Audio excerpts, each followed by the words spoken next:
الحمد لله نحمده ونستغفره ونؤمن به ونتوكل عليه ونعوذ بالله من شرور أنفسنا ومن سيئات أعمالنا من يهده الله فلا مضل له ومن يضلل فلا هادي له وأشهد أن سيدنا وسندنا وحبيبنا وحبيب ربنا وطبيبنا وطبيب قلوبنا وأولانا ومولانا محمد الذي أرسله بالحق بشيرا ونذيرا وداعيا إلى الله بإذنه وسراجا منيرا أما بعد فقد قال الله تعالى في كلامه المجيد وفي فرقانه الحميد أعوذ بالله من الشيطان الرجيم بسم الله الرحمن الرحيم يا أيها الذين آمنوا بالله ورسوله والكتاب الذي نزل على رسوله والكتاب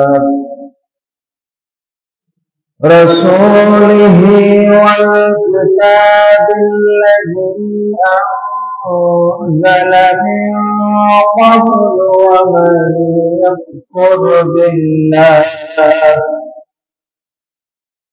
ومن يكفر بالله وملائكته وكتبه ورسله واليوم الآخر فقد ضل ضلالا بعيدا وقال تعالى إنما المؤمنون الذين إذا ذكر الله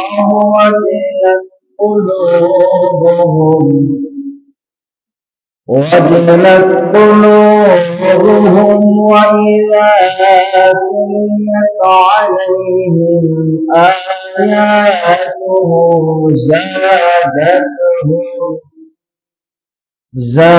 زادتهم إيمانا وعلى ربهم يتوكلون وقال تعالى في شان حبيبه مخبرا وآمرا إن الله وملائكته يصلون على النبي يا أيها الذين آمنوا صلوا عليه وسلموا تسليما اللهم صل على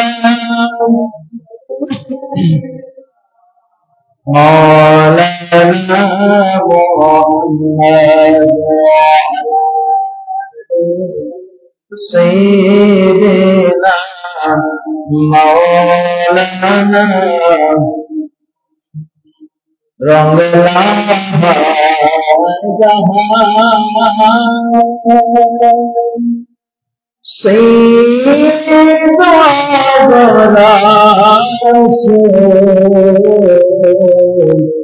گلشن عالم مجالا غلغل اسرار سے اللہم صلی علی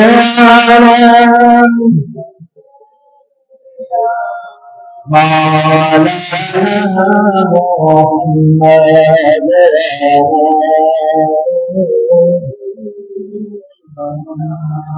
مولانا غنبت خضرا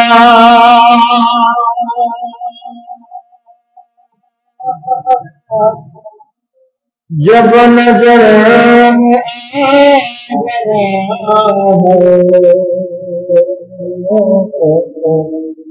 یا رسول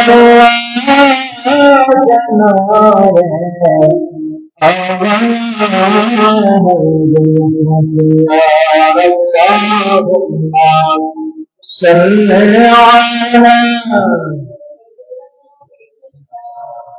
محمد وعلى سيدنا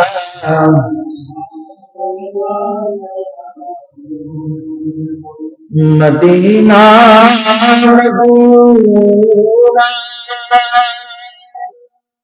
مؤمنوں کی گنگنا ہے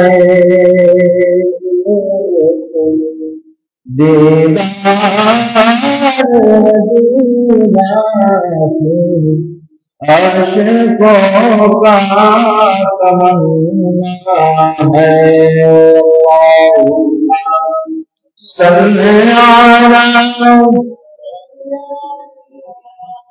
محمد وعلى سيدنا مولانا قبل شده ای باریگاه سریته روی گشای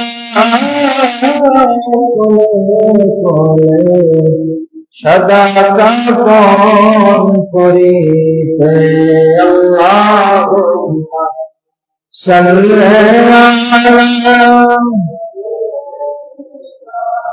محمد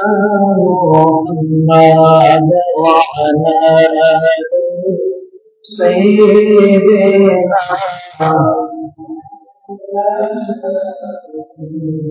لا إله إلا الله لا إله إلا سبحان الله والحمد لله لا إله إلا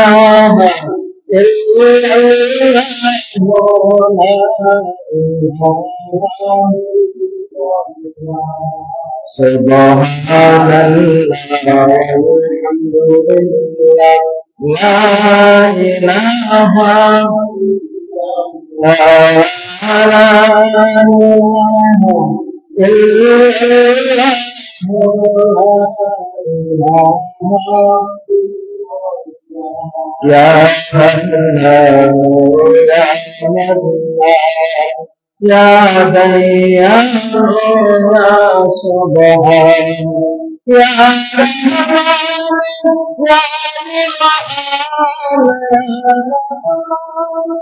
يا من علينا بالغفران يا منان يا منان يا منان لا إله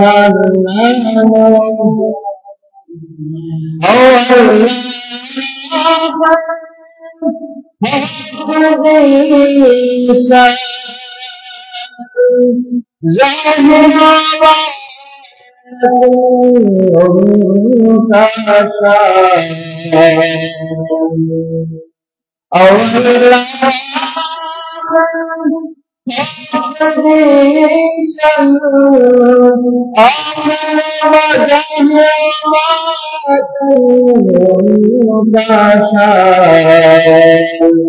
مرسلا उसकी शन मन अलैना بالغفران या हन्नान या मन्नान या हन्नान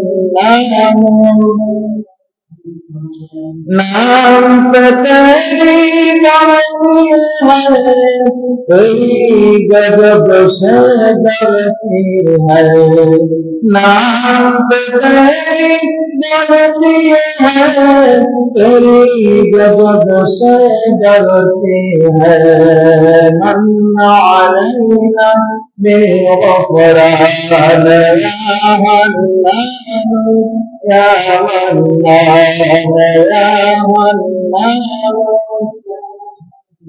ला इलाहा इल्लल्लाह मुहम्मदुर রাসূলুল্লাহ সাল্লাল্লাহু আলাইহি ওয়াসাল্লাম।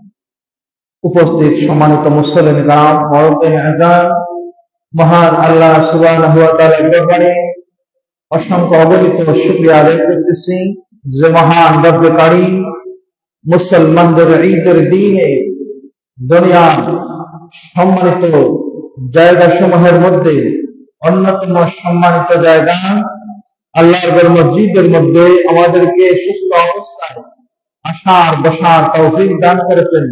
সে মহান রবের দরবারে হৃদয় উজাড় করে উচ্চ আওয়াজ দিয়ে কালিমাতুশ শুকর আমরা সকলে আদায় করি আলহামদুলিল্লাহ। লক্ষ কোটি দরুদ ও সালাম জানেন আমার নামদার তাজদার মদিনা সৈয়দুল মুরসালিন খাতামুন নবী শামসুদ দুহা বদরুদ দুজা রসন আরবি ওয়াল আদমি ইমামুল মুরসালিন সৈয়দুল মুরসালিন নবী সাকালাইন নবী মুহাম্মদ রাসূলুল্লাহ সকলে পড়ে সাল্লাল্লাহু আলাইহি ওয়াসাল্লাম। সম্মানিত হাজিরিন, আমরা আলোচনা করতে পবিত্র কোরআনের সূরাতুন নিসা এবং সূরাতুল আনফাল থেকে দুখানা আয়াত কারিমা তেলাওয়াত শুনেছি। আল্লাহ তাআলা আমাদেরকে আয়াতকে সামনে রেখে আলোচনা শোনান এবং আমাকে কোরআন এবং হাদিসের আলোকে আলোচনা করার তৌফিক দান করুন এবং আমরা যেন আলোচনা শুনে আমাদের পরবর্তী জীবনে পরিপূর্ণ বাস্তবায়ন করতে পারি। আল্লাহ তাআলা যেন আমাদেরকে এইটুকু হিম্মত দান করেন। আল্লাহর কাছে এই হিম্মত কামনা করি। ওয়া তাওফিক ইল্লা বিল্লাহ আলাইহি তাওয়াক্কালতু ওয়া ইলাইহি উনীব।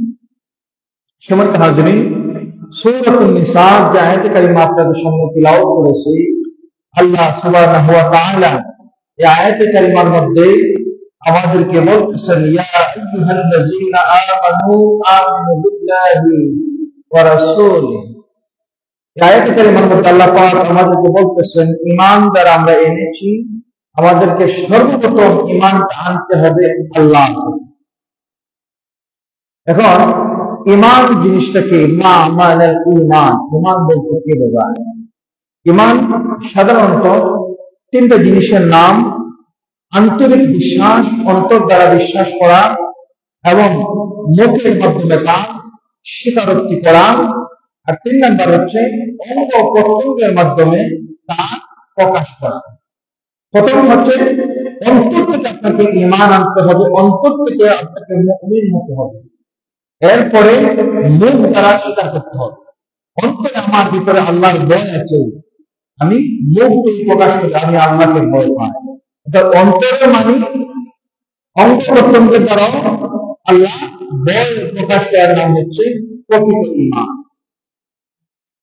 ঈমান যে সংজ্ঞা আমরা এক কথায় অর্থাৎ আমাদের আপাদমস্তকের মধ্য দিয়ে আল্লাহর প্রতি ভয়, বিশ্বাস, আল্লাহ পাক রব্বুল আলামিন যা সৃষ্টি করেছেন সেগুলোর প্রতি বিশ্বাস এবং আর যেটা আমরা মক্তবের মধ্যে পড়েছি ইমানের মুতমাল মুফাসসাল, এই যে 7টা বিষয়, এই 7টা বিষয়ের উপর পরিপূর্ণ বিশ্বাস করা, বিন্দু পরিমাণ সন্দেহ না থাকার নাম হচ্ছে ঈমান।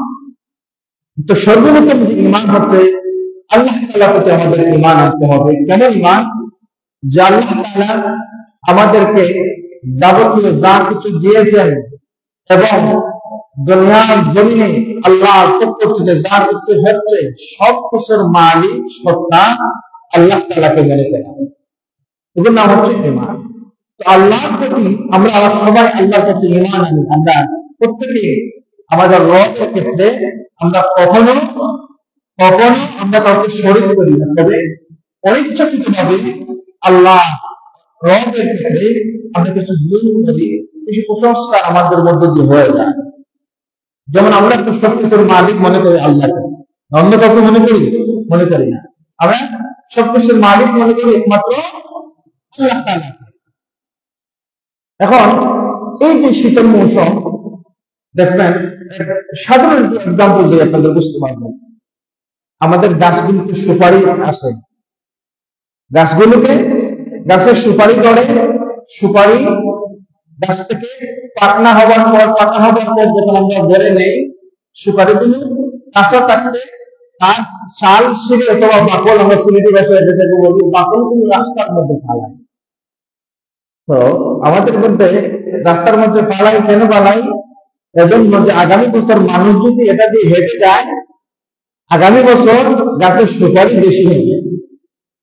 এটা কিন্তু গাছের সুপারি গাছ যে আল্লাহ বিক্রি করে, যে আল্লাহ সৃষ্টি করেছেন, গাছের সুপারি সে আল্লাহ দিবেন।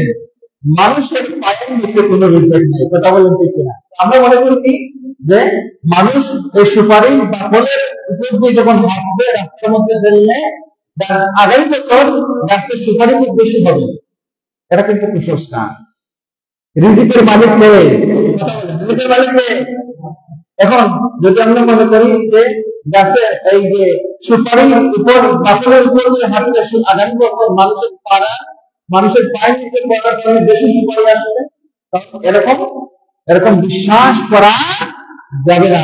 এটা আল্লাহর সাথে আপনি অনিচ্ছাকৃতভাবে শিরকের পথে চলে যাচ্ছেন। প্রত্যেকটা রিজিকের ফসলের মালিক একমাত্র কে? আল্লাহ তাআলা।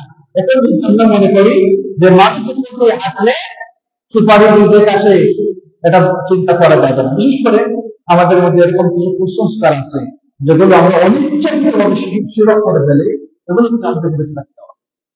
এরপর আরো কিছু কুসংস্কার আমরা করি, বিশেষ করে মোটামুটি একটা সমাজ পরিবর্তন হচ্ছে, কমে আসতেছে।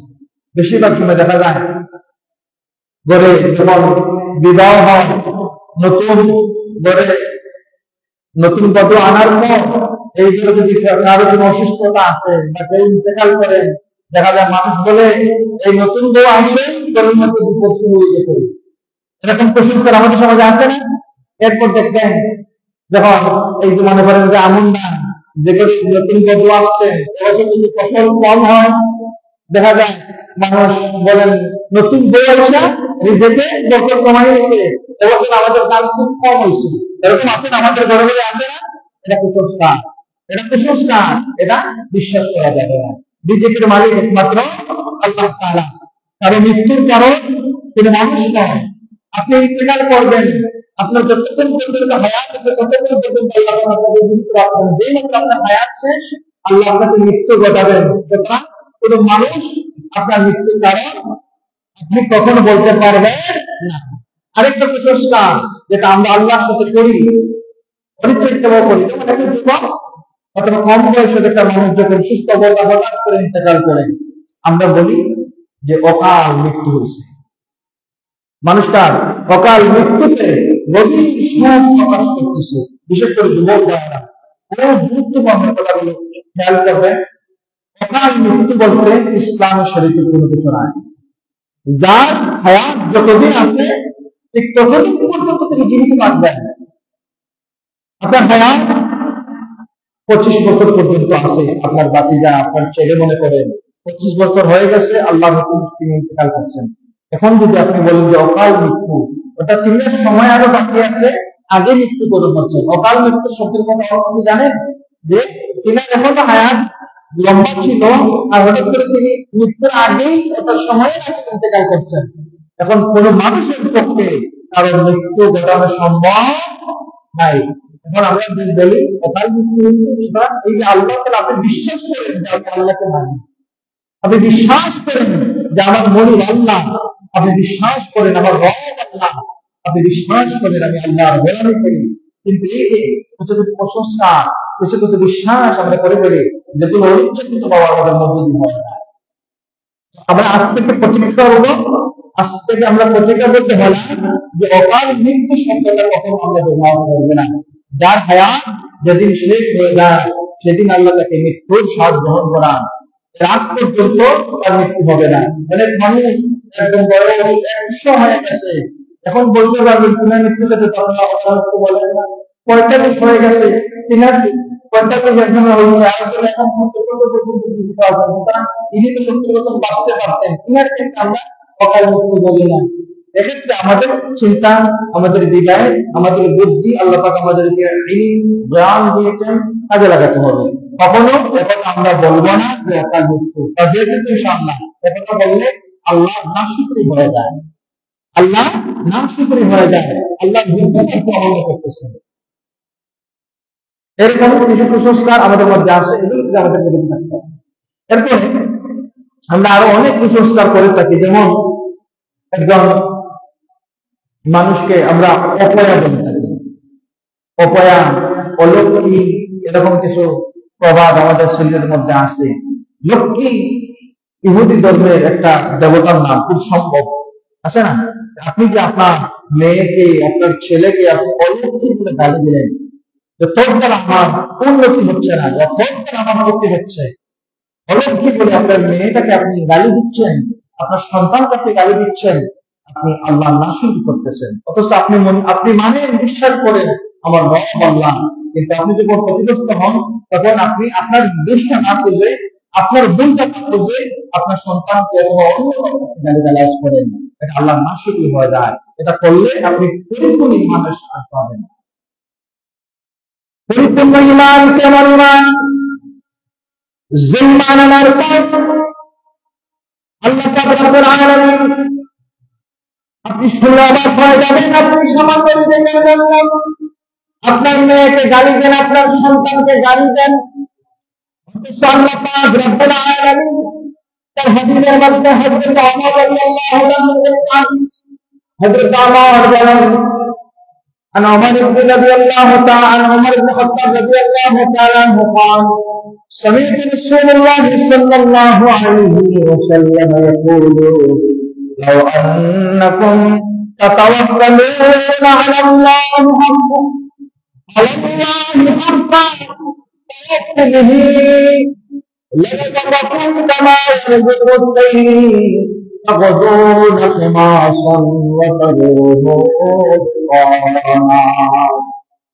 আমার নবী হযরত ওমরের মাধ্যমে জানাই দেন যে দুনিয়ার মানুষ, তোমরা রিজিকের জন্য তোমরা এদিক সেদিক বেড়াও, রিজিকের জন্য তো আত্মীয়ের জন্য তোমরা দৌড়াদৌড়ি করো, তো আল্লাহ পাক রব্বুল আলামিন খালি একটা পাখি যখন, দূরের পাখি যখন পৃথিবীতে শব্দ করতে করতে সকালে যখন বের হয়, তার পেটের মধ্যে কোনো খাদ্য থাকে না, কিন্তু আল্লাহ তাআলা এই পাখিটাকে দিনের শেষে সন্ধ্যায় যখন সে তার বাসার মধ্যে ফিরে, এই পাখিটাকে আল্লাহ পাক রব্বুল আলামিন পেট ভর্তি করে তার বাসায় ফেরায় দেন। যে আল্লাহ সামান্য একটা পাখিকে সকালে এসে খালি পেটে বের হয়, বিকাল বেলা গড়ে সে গড়ে ফিরতে পারে, আল্লাহ পাক সে পাখির ব্যবস্থা করেন।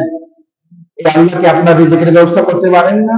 আমার রিজিকের ব্যবস্থা করতে পারেন না? সামান্য পাখি, এই পাখিকে যদি আল্লাহ খাওয়াইতে পারেন তাহলে আল্লাহ কেন আপনাকে খাওয়াইবেন না? কিন্তু আমরা রিজিকের জন্য অনেক সময় মানুষকে আমরা গালি দিই, মানুষকে দুষতে থাকি, অমুকের অপরাধ কারণে বা অমুকের কারণে আজকে আমার এই জিনিসটা হয়েছে, অমুক আমার এই জিনিসটা করছে, এজন্য হয়েছে, না? ইসলাম পরিচিত হয় যে মানুষের ইমান কেমন হতে হবে? ইমানের মধ্যে আপনার যতটুকু ক্ষতি হচ্ছে, আল্লাহ পাক ক্ষতি দিয়ে আপনাকে পরীক্ষা করবেন। আল্লাহ পাক আপনাকে আপনার ফসল ধ্বংস করে আপনাকে পরীক্ষা করবেন।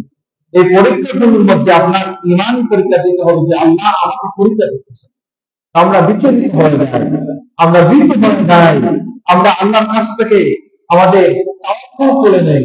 যেমন অনেক সময় দেখা যায় রোগ বালাই হলে আমরা বলি যে আল্লাহ আর কাউকে দেখেন না, আমাকেই দেখছেন।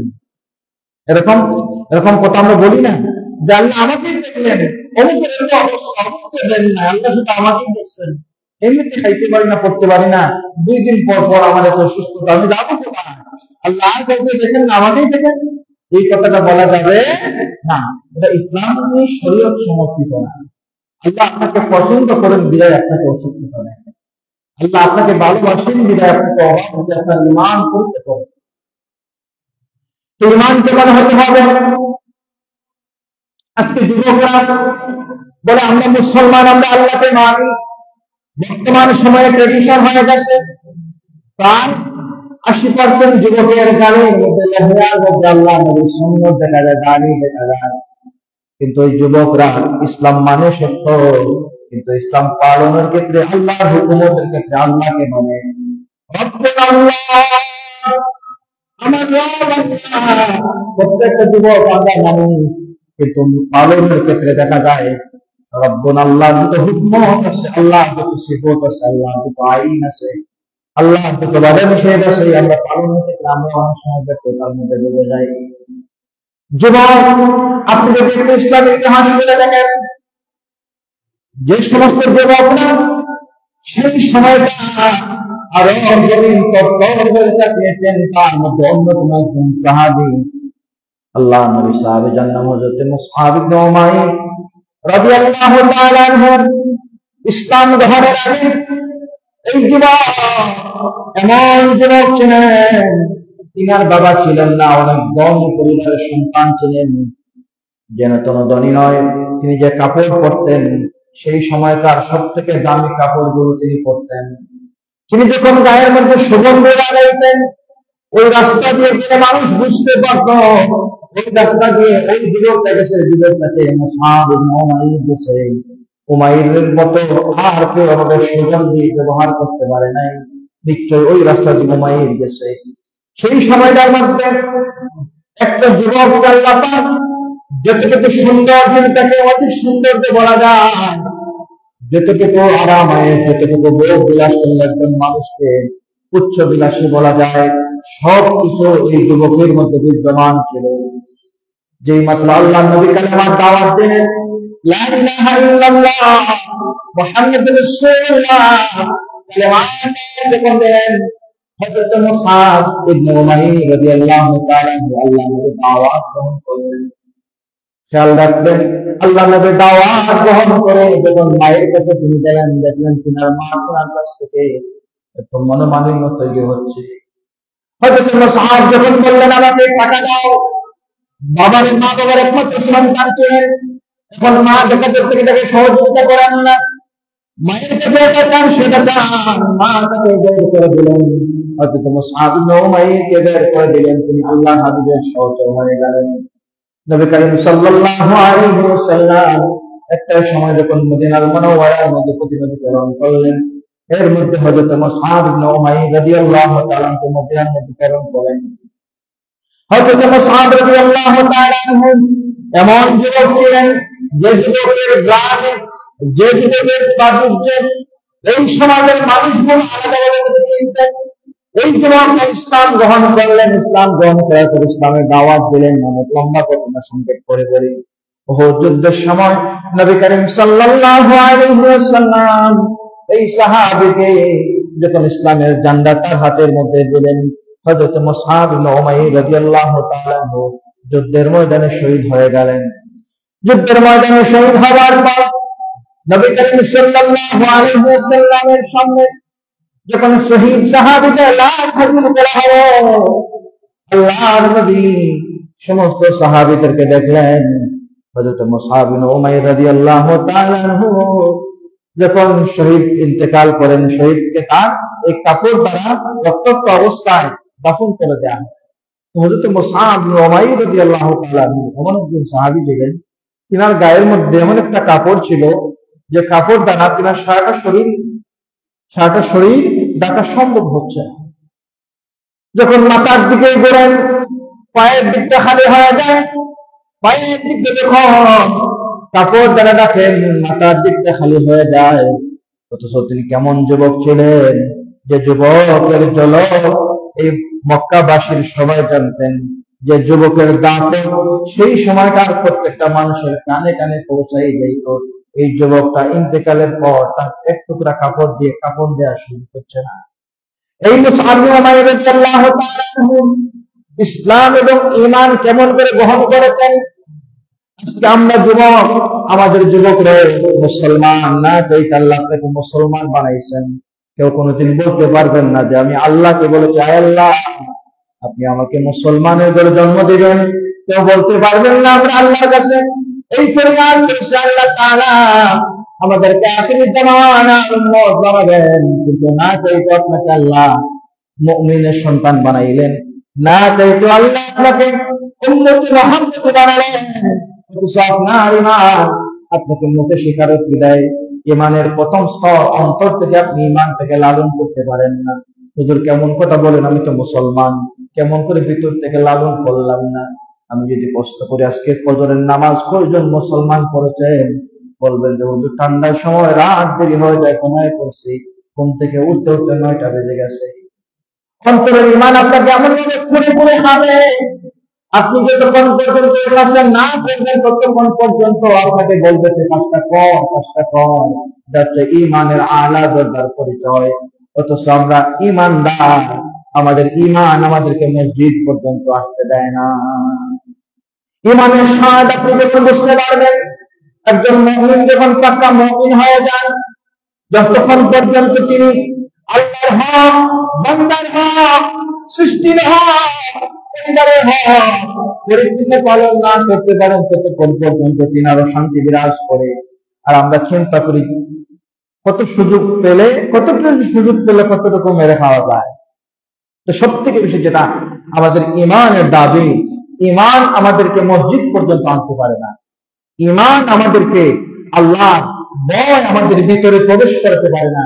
আমরা মুখে স্বীকারোক্তি ঈমানদার, কিন্তু আন্তরিক যে ঈমান, যেটা আন্তরিক যে ফিলিংস, যেটা এটা আমরা জাগ্রত করতে পারি না, বাস্তবায়ন করতে পারি না।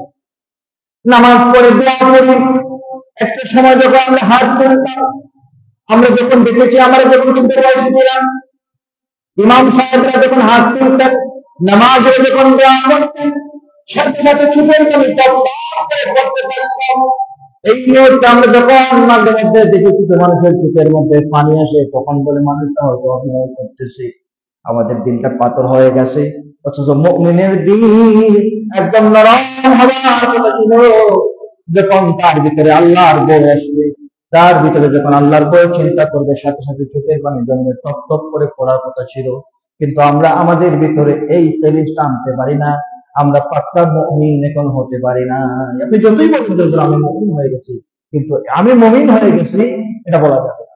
হযরত আমাদের আয়েশা সিদ্দিকা রাদিয়াল্লাহু তাআলা আনহার কাছে আমি প্রশ্ন করলেন, উম্মাহাতুল মুমিনিন, আপনার কাছে জানতে চাই আমি কখন বুঝতে পারবো আমি ঈমানদার হয়ে গেছি, মুমিন হয়ে গেছি, আমি গুনাহ মুক্ত আছেন, কখন বুঝতে পারবো?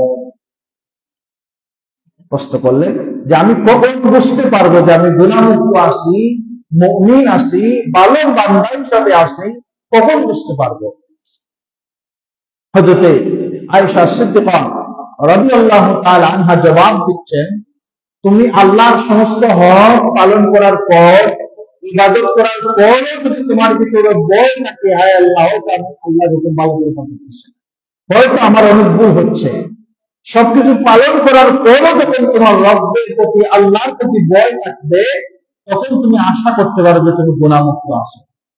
আর তিনটা নামাজ পড়ার পর তোমার ভিতরে যখন অহংকার চলে আসে, আপনি তো নামাজে পরিচয় দেন, 5 ওয়াক্ত নামাজে কাউকে দেখা যায় না, আর হুজুর আমাকেই পাবেন। মাঝে মাঝে কিছু মসজিদে গেলে দেখা যায় হুজুর ওদের আশা করে লাভ নাই, আমাকেই দেখবেন, আমাকেই সাথে পাইবেন, আর কাউকে পাবেন না, এরকম মাঝে মাঝে কিছু ভাই বলেন। তো এই যে তিনি নামাজ পড়েন ঠিক আছে সত্য, কিন্তু তিনার ভিতরে এই অহংকার আসছে যার কেউ নামাজ পড়ে না, শুধু আমি নামাজ পড়ি। আপনার নামাজ আপনাকে মকসুদে মঞ্জিল পর্যন্ত পৌঁছাতে পারবে। আল্লাহ পাক রব্বুল আলামিন আপনাকে যে ঈমান দান করলেন, যে ঈমানের স্বাদ আপনি গ্রহণ করলেন, ঈমানের সোডা যারা গ্রহণ করেছেন তারা ততক্ষণ পর্যন্ত থেমে থাকতে পারবেন না যতক্ষণ পর্যন্ত আল্লাহর হক আদায় না করেন। আজকে ফজরের নামাজগুলোর মধ্যে যুবকদের দেখা যায় না। আরে যুবক, কত মানুষ যখন রাতে ঘুমায়, ঘুমের দোয়া আমরা কি করি? আল্লাহুম্মা বিসমিকা আমুতু ওয়া আহইয়া, আল্লাহর নামে আমি মৃত্যুবরণ করলাম, আয় আল্লাহ আপনি আমাকে জীবিত করে দিন। আল্লাহকে আপনি মৃত্যুর সাক্ষ্য দিলেন, আল্লাহ যখন আপনাকে জীবিত করলেন আল্লাহর শুকরিয়া আদায় আপনি করলেন না। আলহামদুলিল্লাহিল্লাযী আহইয়ানা বা'দা মা আমাতানা ওয়া ইলাইহিন নুশুর, এই জবাবটা আপনি দিবেন ফজরের নামাজে দিবেন। একটা রাত আল্লাহ পাক আপনাকে দান করলেন, জীবনের শেষ রাত হতে পারে এই চিন্তা আপনি করেন না। ওয়া জাআলান নাওমাকুম সুবাতা, রাতের মধ্যে ইমানদার ঘুমায়, কিন্তু আমরা ঘুমাই দিনের মধ্যে। ফজরের নামাজ অনেক যুবক ঘুমায়, এক ঘুমে তার মোটামুটি বিকাল 3টা হয়ে যায়। অথচ রাতকে আল্লাহ পাক ঘুমের জন্য উত্তম বানাইছেন, আর রাতের একটা অংশে সম্ভব হলে জেগে জেগে আপনি তাহাজ্জুদে নামাজ আদায় করবেন। এখন রাতটাকে আমাদের কাছে দিন মনে হয়। রাত 12টা 1টা বর্তমান সমাজের অনেক মানুষের কাছে, যেমন রাত মাত্র সন্ধ্যা হয়েছে, রাতের খাবার আমরা খাই, আমাদের ট্রেডিশন হয়ে গেছে। রাতের খাবারটা আমাদের অনেক পরিবারের ক্ষেত্রে দেখা যাচ্ছে 11টা, 11:30, 12টার দিকে রাতের খাবার খায়। অথচ আপনি যদি বিজ্ঞান একটু রিচার্জ করেন, আল্লাহ নবীর সুন্নাত হচ্ছে তোমরা এশার নামাজের আগে রাতের খাবারটা খাও। রাতের খাবার পর যখন তুমি এশার নামাজটা পড়বা, শরীরের যে খাদ্যটা খাইছেন তার জায়গায় জায়গায় স্থির হয়ে যাবে, আর রাতের খাবারের উপর একটু হাঁটাহাঁটি করে। তো মুমিন যখন এশার আগে খাবারটা খায় নামাজ পড়ে, তার এই অর্থাৎ কিভাবে এই জন্য বললেন, যদি এই সময়টাতে খাবারটা খাই আপনি ঘুমান, খাবারের পরিপূর্ণ প্রোটিন আপনার শরীরে ডিস্টার্ব করতে পারে। বিজ্ঞান বলে আপনি যখন একটু ব্যায়াম করেন, এশারের নামাজ পড়েন, একটু হাঁটাহাঁটি করেন, ক্ষতিকর প্রোটিনটা আপনার নষ্ট হয়ে ভালো প্রোটিন আপনার শরীরের মধ্যে ইনপুট হবে। তো আমরা খাবারটা খাই কখন? একদম রাত 12টার সময় খাবারটা খাইয়েই সাথে সাথে ঘুমাই। এই যে উত্তম যে প্রোটিন যেটা আমাদের জন্য কল্যাণকর, আমাদের শরীরের জন্য খুব ভিটামিন দেবে, এটা একটা সময় অতিরিক্ত হওয়ার কারণে আমাদের মোটামুটি সবার মেদ বেড়ে যায়। তো মেদ কমানোর জন্য জিমে যেতে হয়। আসরের নামাজ পড়ে যুবকটা জিম করে নামাজ পড়তে যায়। আপনি যদি আল্লাহ এদের ইমানদার মুমিনের জীবনী যার ভিতরে আল্লাহর ভয় আছে, খাউফুল জালিল আছে, তারা যদি ইসলামী জীবনটা পরিচালনা করেন বা ইসলামী জীবন ব্যবস্থাকে আপনার মধ্যে আপনি বাস্তবায়ন করেন, আপনি সকাল থেকে রাত পর্যন্ত এই রুটিনটা ফলো করেন, দেখবেন আপনার জিমে যেতে হবে না, আপনার এক্সট্রা কোনো ব্যায়াম করতে হবে না। এই নামাজের মাধ্যমে, ইসলামী তাহদিম তামাদের মাধ্যমে আপনি যে আল্লাহর ঈমান আনছেন, ওই আল্লাহ আপনাকে সুস্থ রাখবেন। বলি সুবহানাল্লাহ। যে আল্লাহ একটা উপবাস, এতে কোনো খাবার নাই, ওই প্রাকৃতিক যেভাবে সকাল থেকে সে যখন বের হয় সন্ধ্যায় পেট করে ফিরাতে পারেন, ওই আল্লাহ আপনাকে নিজেদের ব্যবস্থা করে দিতে পারেন যদি আপনি আল্লাহর পথে হাঁটেন। তো যারা আল্লাহর পথ বাদ দিয়ে নিজের মন গড়া পথে নিজেকে তালাশ করেন, ইমানদার দাবি করেন, তারা পরিপূর্ণ ইমানের স্বাদও পান না, রিজিকের স্বাদও পান না। আর এই চিন্তায় একটা সময় তার হায়াত শেষ হয়ে যায়। এরকম চিন্তা করেন জীবনের কল্যাণ থাকে। সন্তানকে টাকার মেশিন বানাতে যাইয়া, ব্যবসা বাড়াতে যাইয়া, বাড়ি গাড়ি করতে যাইয়া, বয়স যখন 60 হয়ে যায়, দেখা যায় এখন ইমানের মজবুত তিনি বলতে পারেন না, নামাজের নিয়তটা তিনার মুখ থেকে উচ্চারণ হয় না, সূরাতুল ফাতিহা ভালো করে তিলাওয়াত করতে পারেন না। সন্তানের বয়স হয়ে গেছে, সেও প্রতিষ্ঠিত, সন্তানটাও তার কথা শুনেন না। তখন বলেন, হেলায় হেলায় কাটাইলাম জিন্দেগি, আমি না করিলাম বন্দেগি। হেলায় হেলায় যারা জীবন কাটান, তারা পরিপূর্ণ ইমানের স্বাদ খুঁজে পান না। মুমিন যারা, চালাক যারা ইমানের স্বাদ পেতে চায়, তারা তাদের সময়টাকে কাজে লাগায়। তো আমরা এখনো যারা অবহেলার মধ্যে আছি, ইমান কি জিনিস, ইমান আমাকে কোন দিকে নিয়ে যায়, একজন ইমানদারের এত ক্ষমতা, যতক্ষণ পর্যন্ত একজন ইমানদার বান্দা জীবিত থাকবেন ততক্ষণ পর্যন্ত আল্লাহ পাক এই জমিনের মধ্যে কিয়ামত সংগঠিত করবেন না বলে সুবহানাল্লাহ। এখন মনে করেন একজন ইমানদারের দাম কত বেশি। এখন এই ইমানদার যদি আপনি হতে পারেন তাহলে আপনার জীবনও সফল, মরণও সফল। এই সময় তো হাজিরিন, যে আয়াতে কারিমা আসলে অনেক লম্বা, সংক্ষিপ্ত করে আলোচনা শুনবে। আমানু, আল্লাহ পাক বলতেছেন ইয়া আইয়ুহাল্লাযিনা আমানু আমিনু বিল্লাহ। এই আমিনু বিল্লাহর মধ্যে আমরা ছিলাম ততক্ষণ পর্যন্ত। ইমানি স্বাদ আপনাকে, যদি আপনাকে পরিপূর্ণ স্বাদের মধ্যে আপনি অনুসরণের মধ্যে যেতে পারেন না, তাহলে আপনি মুখে ইমানদার হয়ে আপনার কোনো ফায়দা হবে না। আন্তরিকভাবে আপনি ইমান হন।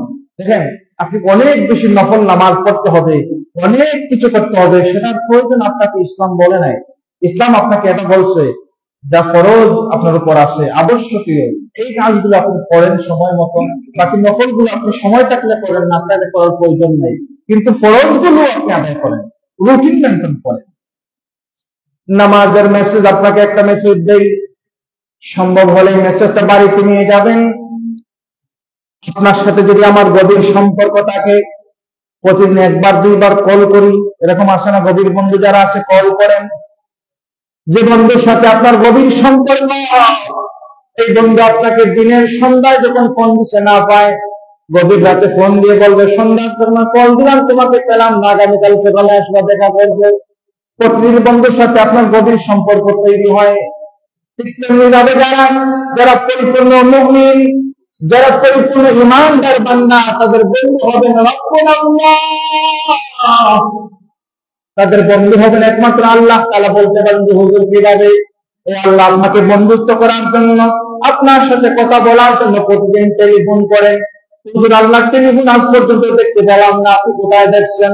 আরে ভাই, টেলিফোন দুনিয়ার টেলিফোনটাকে বড় গুরুত্ব দেন। রাতে যখন ঘুমান বালিশের পাশে রাখেন, যদি কেউ কল দেয়, আল্লাহ পাক রব্বুল আলামিন আপনাকে ফজরের নামাজে প্রথম টেলিফোন করলেন, রে আমার বান্দা উদুনি, একটা সময় যাচ্ছে আমি বান্দাকে বলি উদুনি আস্তাজিব লাকুম, আমার বান্দা তোমরা আমাকে ডাকো। নজরুলের রহমতের সময় আল্লাহ পাক গভীর ভালোবাসা তৈরি করার জন্য প্রথম কলটা দেন ফজরের নামাজে। এই প্রথম কলটা যারা রিসিভ করে, ওই বান্দার রিজিকের অভাব আল্লাহ পাক পুরো জীবনের জন্য মিটাই দেন, বলে সুবহানাল্লাহ। যারা ফজরের নামাজ পড়ে তাদের রিজিকের বরকত আল্লাহ পাক কখনো কেড়ে নেন না। আপনি বন্ধু, আল্লাহর সাথে বন্ধুত্ব করলে আপনি বুঝতে পারবেন যে আমার বন্ধুটা আমাকে কল করছেন আল্লাহ তাআলা। একটা সময় জীবনের সব শেষ হয়ে যাবে, কিচ্ছু থাকবে না, কেউ আপনাকে সঙ্গ দেবে না, কিন্তু যিনি সঙ্গ দিবেন তিনি একমাত্র আল্লাহ তাআলা। বন্ধুর সাথে গভীর সম্পর্ক, এক সপ্তাহ 2 সপ্তাহ তার সাথে যোগাযোগ বিচ্ছিন্ন করেন, এই বন্ধু আপনাকে আর দেখতে পারবে না। বন্ধু আপনার সাথে সুসম্পর্ক রাখবে না, আপনার নাম্বারটা ডিলিট দিয়ে দিবে। আপনার যদি কোনো গোপন কথা থাকে, ফেসবুকে হ্যাশট্যাগ দিয়ে স্ট্যাটাস দিবে, দিয়ে বলবে 1 মাস ধরে এই বাটপারটা আমার সাথে যোগাযোগ রাখে না। 1 মাস আগে যে ছিল গভীর বন্ধু, 1 মাস যোগাযোগ না করার কারণে সে আপনার কাছে বাটপার হয়ে গেছে। আপনি তার বিরুদ্ধে লেখালেখি করে মানুষের কাছে প্রচার করতেছেন, তার সাথে লেনদেন করেন না, এইসব করেন না, সে মানুষ তো ভালো না, এই করতে আমার সাথে সেই করছে। অথচ আজকে আপনার জীবনে আপনি চিন্তা করেন, জীবনে কত ফজরের নামাজ আপনি কাজা করলেন, জীবনে কত জোহরের নামাজ, জুমার নামাজ আপনি কাজা করছেন, যে আল্লাহ আপনাকে নিজে কল দিচ্ছেন। সময়টা যখন হয়, যখন নামাজের ওয়াক্ত হয়, আল্লাহর হুকুমে এই সময়টা আল্লাহ পাক গুরুত্বপূর্ণ বানাইছেন। আরে ভাই, ফজরের নামাজ কেন গুরুত্বপূর্ণ? আজকে ফজরের নামাজে, জোহরের নামাজের আয়াতগুলো যখন ইমাম সাহেব তিলাওয়াত করেন, আস্তে আস্তে পড়েন, ফজরের নামাজের তিলাওয়াত ইমাম সাহেব কেন জোরে করেন? একবার কি প্রশ্ন করছেন? যদি আপনার প্রশ্ন করতেন তাহলে জেনে নেন, ফজরের নামাজের জন্য গুরুত্বপূর্ণ। আমাদের পিতা বাবা আদম সফিউল্লাহ যখন দুনিয়ার জমিনে আল্লাহ পাক পরীক্ষার জন্য তাকে প্রেরণ করলেন, হযরত আদম সফিউল্লাহ প্রায় 300 বছর এই জমিনে আল্লাহর কাছে কান্নাকাটি করেছেন, আল্লাহর কাছে তিনি দোয়া করেছেন। তিনি কোন দোয়া করেছেন? রব্বানা যালামনা আনফুসানা ওয়া ইন লাম তাগফির লানা ওয়া তারহামনা লানাকুনান্না মিনাল খাসিরিন। হযরত আদম নবী বলতে এই দোয়া ফজরের নামাজে 2 রাকাত কেন হলো, ফরজ কেন 2 রাকাত কেন উত্তরে তেলাওয়াত করতে হবে? হযরত আদম আলাইহিস সালাম রাতের অন্ধকারে যখন দুনিয়ার জমিনে বিভিন্ন ধরনের আল্লাহ সৃষ্টির একটা বয়ের মধ্যে তিনি কাজ করতেছে, তিনার ভিতরে একটা বয় কাজ করতেছে। তখন এক রাকাত নামাজ তিনি করলেন, উচ্চ সুরে তেলাওয়াত করলেন।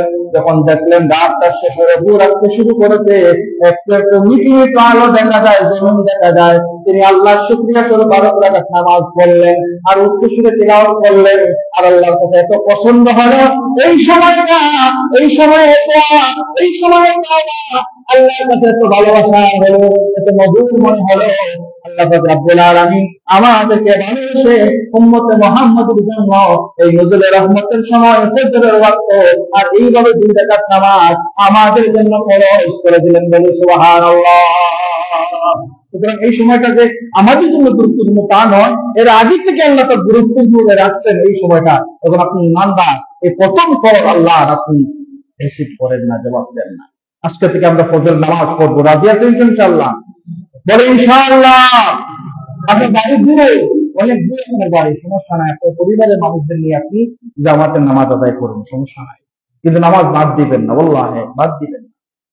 অনেক মানুষ এরকম আছেন যে হুজুর আগামী সপ্তাহ থেকে আর একটু নামাজ মিস হবে না। দেখা যাচ্ছে আগামী সপ্তাহ আসার আগেই কিন্তু জমিন থেকে বিদায় দিচ্ছেন। আল্লাহ পাক রব্বুল আলামিন আমাদেরকে আমিনু বিল্লাহ, আল্লাহর প্রতি ঈমানের মানা যে আমি আল্লাহর প্রতি ঈমান আনছি এই কথা বলে যে শেষ তা নয়। আপনার প্রথম যে হক আল্লাহর কাছে নামাজটা পড়বেন, বাকি সবগুলো আছে অটোমেটিক আল্লাহ পাক আপনার জন্য সহজ করে দিবেন। যে আল্লাহর জন্য হাঁটতে হাঁটতে আল্লাহ পাক রব্বুল আলামিন দৌড়াইতে দৌড়াইতে বান্দাকে গ্রহণ করার জন্য, ওয়েলকাম করার জন্য আল্লাহ পাক এগিয়ে আসেন। বলে সুবহানাল্লাহ। আপনি শুধুমাত্র আস্তে আস্তে আল্লাহর দিকে শুরু করতেছেন, যাবেন আল্লাহ পাক দৌড়াইয়ে আপনাকে রিসিভ করার জন্য, ওয়েলকাম করার জন্য আল্লাহ পাক আগেই আসেন।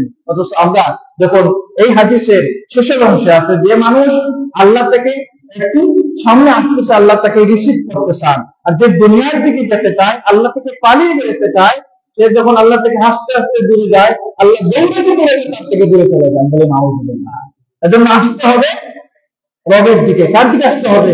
রবের দিকে। আল্লাহ পাক রব্বুল আলামিন আমাদেরকে পরিপূর্ণ ঈমানদার মুমিন হিসেবে কবুল করুন। সকলে বলি আমিন। ওয়া আখিরু দাওয়ানা আলহামদুলিল্লাহি রাব্বিল আলামিন। বালাগাল উলা بكماله تشرف بجماله حسنت جميع خصاله صلوا عليه وآله. أستغفر الله إن الله غفور رحيم. أستغفر الله ربي من كل ذنب وأتوب إليه لا حول ولا قوة إلا بالله العلي العظيم. لا إله إلا الله محمد رسول الله. اللهم آمين. الحمد لله رب العالمين العاقبة للمتقين والصلاة والسلام على رسوله الكريم وعلى آله وصحابه أجمعين. سبحانك لا علم لنا إلا ما علمتنا إنك أنت العليم الحكيم.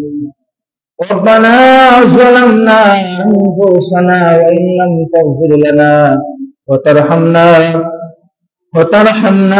لنكونن من الخاسرين. ربنا فاغفر لنا ذنوبنا وكفر عنا سيئاتنا وتوفنا مع الأبرار.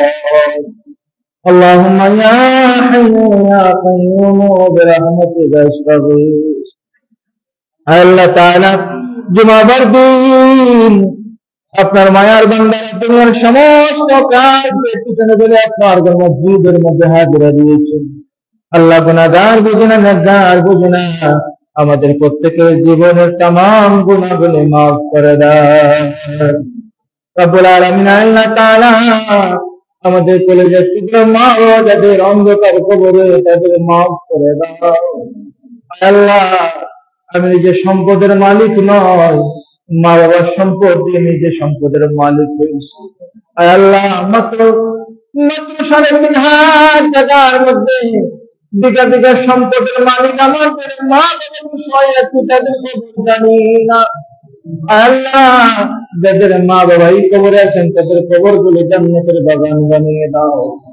চক্ষুটা বন্ধ করে, হৃদয়টা নরম করে একটু আমার সাথে পড়েন রব্বির আনহুমা কামা রাব্বায়ানি সগীরা। রব্বির আনহুমা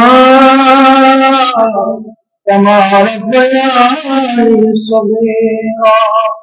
আল্লাহ তাআলা মায়ের কথা যখন মনে পড়ে হৃদয়টা আর ধরে রাখা যায় না।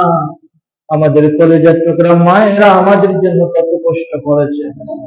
এই শীতের মৌসুমে আমাদের মা নিজে ভিজা জায়গায় শুয়ে আমাদের শুকনা কাতার মতো রেখেছেন। আল্লাহ, এই যাদের জন্ম দুঃখী মা অন্ধকার কবরে, তাদের কবরে জান্নাতের বাগান বানিয়ে দাও রব্বুল আলামিন। আল্লাহ, মাঝে মধ্যে রাত যখন গভীর হয়, বাড়িতে ফিরতে দেরি হয়, তাদের স্ত্রী সন্তান ঘুমিয়ে যায়, মা যেমন সন্তানের জন্য অপেক্ষায় থাকে। আজকে তাদের এই মা অন্ধকার কবরে, আল্লাহ আমাদের এই মাদের কবরকে জান্নাতের বাগান বানিয়ে দাও রব্বুল আলামিন। আল্লাহ, আমরা জেনে না জেনে, বুঝে না বুঝে রাতের অন্ধকারে বন্ধুর পাল্লায় পড়ে, শয়তানের ধোঁকায় পড়ে সগীরা কবিরা যে গুনাহ করেছি। আজকে জুমাবার দিন, দোয়া কবুলের দিনে তোমার কাছে জিজ্ঞাসা চাই, আমাদের মাফ করে দাও। আল্লাহ, হৃদয়ের গভীর থেকে দোয়া করি, আল্লাহ আমাদের অনেক নিয়ামত দান করেছে, যে নিয়ামতের শুকরিয়া আমরা আদায় করি না। আল্লাহ, আমাদের যাদের বিবি বাচ্চা আছে তাদেরকে নেককার বানিয়ে দাও। আমাদের বিবি বাচ্চাদের জন্য আমাদের সমাজে লাঞ্ছিত করিও না। রব্বানা হাব লানা মিন আজওয়াজিনা ওয়া যুররিয়াতিনা কুররাতা আ'ইন ওয়াজআলনা লিল মুত্তাকিনা ইমামা। আল্লাহ, যাদের সন্তান উপযুক্ত হয়ে গেছেন, বিদেশ যাবেন, তোমার কুদরত থেকে সাহায্য করো। আল্লাহ, যাদের সন্তান বিবাহ উপযুক্ত, তোমার কুদরত থেকে উত্তম পাত্র পাত্রী মিলিয়ে দাও। আল্লাহ, শয়তানের জন্য, সন্তানের জন্য আমাদেরকে দায়ুস বানিও না। সন্তানের জন্য আমাদেরকে নাফরমান বান্দা হিসাবে কবুল করিও না রব্বুল আলামিন। আল্লাহ তাআলা, আমরা যারা তোমার বাড়ি যেতে পারি না, তোমার হাবিবের বাড়ি জিয়ারত করতে পারি না, আমাদের বারবার যাওয়ার তৌফিক দাও রব্বুল আলামিন। আল্লাহ, তোমার অনেক মায়ার বান্দা বান্দীরা আমার সাথে হাত বাড়িয়েছেন। আল্লাহ, জানি না কার অন্তরে কোন আগুন দাও করে যাবে। আল্লাহ, প্রত্যেকের জ্বলন্ত কলিজাকে তোমার কুদরতের রহমতে ঠান্ডা করে দাও। তাকাব্বাল মিন্না ইন্নাকা আনতাস সামিউল আলিম। আল্লাহ, অনেক বিমারীদের জন্য দোয়া চাওয়া হয়েছে। আল্লাহ, আমাদের তাম অসুস্থদের সুস্থ করে দাও। আল্লাহ, অসুস্থদেরকে শিফা নিয়ামত দ্বারা পরিবর্তন করে দাও। আল্লাহুম্মা ইয়া শাফি'ল আমরাদ اشف مرضانا يا الله وهو بجعلنا الله إن الله بصير بالعباد بفضل سبحان ربك رب العزة عما يصفون وسلام على المرسلين والحمد لله رب العالمين.